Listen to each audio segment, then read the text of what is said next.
Всем привет, дорогие друзья, с вами я, Silplace HD.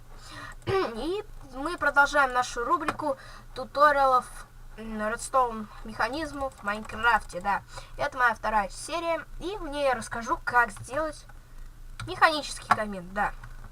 Давайте посмотрим его. Вот он, собственно говоря, такой камин. Вы нажимаете, он гаснет. Нажимаете еще раз, он включается. Можете делать так, сколько хотите. Да. Это вот так вот он работает. Ну что же, да, а теперь я покажу, как же построить этот механический камин. Я не буду так оформлять. Давайте я сделаю только такую вот рамку. И все. И выкапываем 3 блока. Раз, два, три. На последний блок ставим липкий поршень, поверх него раздатчик. Снизу адский камень. Сюда ставим обычный камень, но здесь можно вот так вот сделать. Тут блок не загораживаем. И вот здесь также закрываем.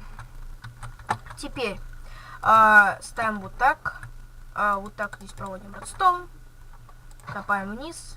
И сюда тоже ставим капельку редстоуна. И на нее кликаем редстоун факелом. Все, схемка готова. Остается зарядить только огненными шарами. Ну, я заряжу там пару стаков. Вы сколько хотите, вот заряжаете и смотрите, как работает схема. И вот так вот сделаем.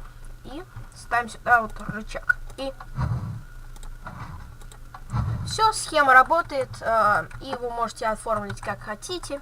С вами был я, Silplace HD. Подписывайтесь на канал, ставьте лайки. И всем до новых встреч. И всем пока.